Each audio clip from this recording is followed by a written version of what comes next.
Bonsoir à tous, bienvenue sur Info TV dans cette édition spéciale consacrée au coronavirus et à toutes les dernières mesures gouvernementales.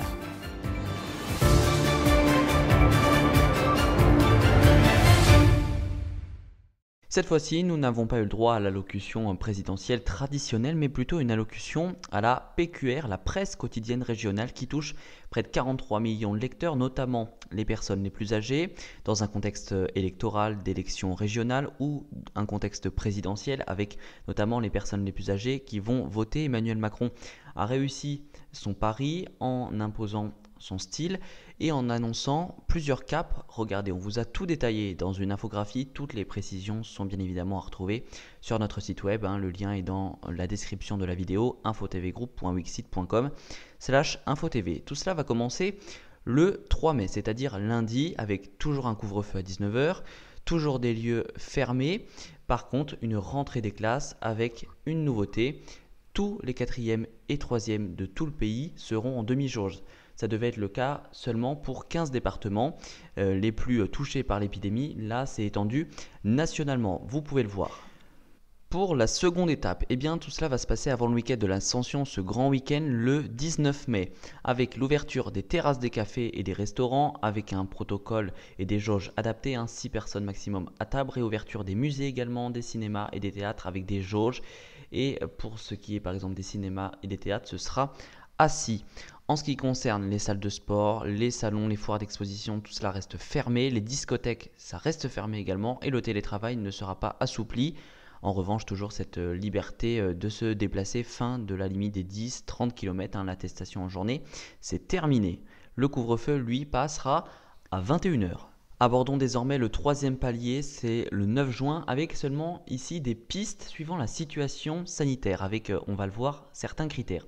La réouverture intérieure des cafés, des restaurants avec toujours des jauges, des protocoles, des salles de sport également, la limite des événements à 5000 personnes en extérieur, avec également l'accueil des touristes dans les hôtels, les foires, les stades, grâce au pass sanitaire. Il va être de plus en plus utilisé à l'approche de l'été.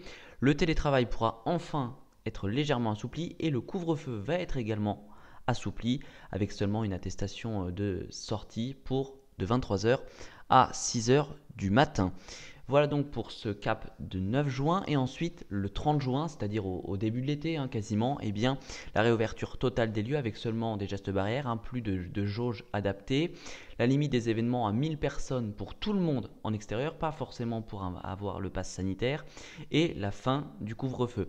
Tout cela résulte de la situation sanitaire. Je vous le disais, regardez, on vous affiche maintenant cette infographie. 3 paramètres à prendre en compte. Le taux d'incidence de plus de 400 pour 100 000 habitants. C'est le cas par exemple en Île-de-France, dans les Alpes-Maritimes. Si la tendance est très mauvaise d'un seul coup, qu'il y ait une augmentation brutale des chiffres, le président peut freiner en urgence. C'est un petit peu le schéma allemand qui est repris ici. Et puis enfin, c'est une menace sur la situation des hôpitaux. Si les hôpitaux sont d'un seul coup saturés ou que la tendance est mauvaise, le déconfinement peut être reporté. Zoomons désormais sur la situation sanitaire et vaccinale en France au 28 avril avec toujours notre infographie. La moyenne du nombre de cas baisse. Le gouvernement veut désormais une tendance, plus simplement des chiffres.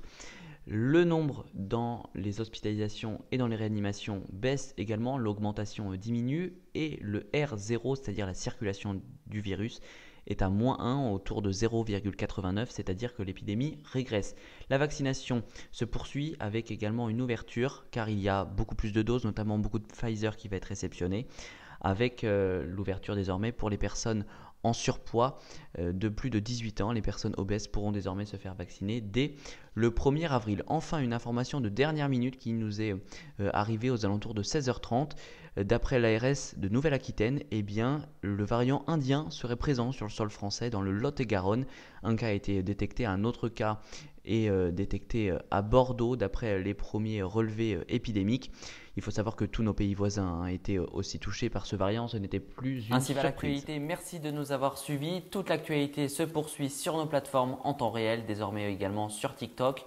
Nous recrutons, n'hésitez pas à nous rejoindre. Tous les liens s'affichent sur votre écran dans la description. Ils sont également disponibles sur notre site internet.